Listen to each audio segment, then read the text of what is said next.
zize zikusebenzele zikhuthale zishiseke zitho Kristu oyinkosi zitho Kristu oyinkosi lesizanda sadwelisa zize zikusebenzele zikhuthale zishiseke zitho Kristu oyinkosi zitho Kristu oyinkosi.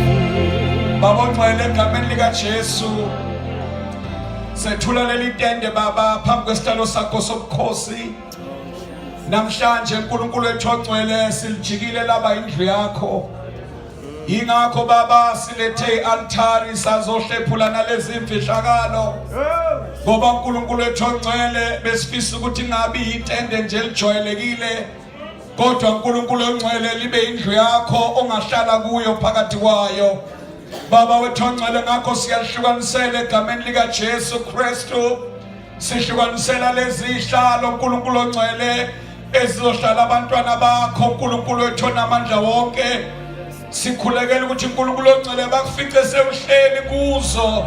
Baba wethu onamandla wonke abayofika besindwa imithwalo uNkulunkulu ongcwele bathi mabengena behlala Baba wethu onamandla bayizwe induduzo babevela kuwe uNkulunkulu wethu ongcwele abangene bengakwazi Baba wethu onamandla wonke mabengena Baba kuloseyile egameni likaJesu basizwe isandla sakho uNkulunkulu wethu ongcwele. Sihlukanisela Baba nale mbhobho esandisela umsindo uNkulunkulu wethu ongcwele ibuya kude Baba wethu onamandla wonke, kodwa kulobu busuku Baba wethu ongcwele nangosuku lekusasa sihlukanisela igama lakho, sihlukanisela ukudumisa wena. Thatha indawo uNkulunkulu wethu ongcwele, sesikhona Baba emhlaba, sesifikile uNkulunkulu wethu ongcwele, sesifikile emzini wakho simakade, sesifikile emzini wakho uNkulunkulu wethu. Thatha indawo Baba, thatha indawo Baba, thatha indawo Baba.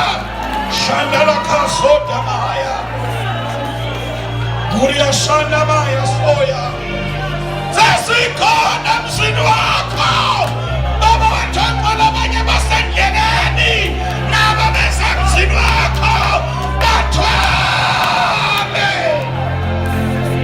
lidunyiswe libajaze igama lakho ngoKristu Jesu Nkosi yethu. Amen.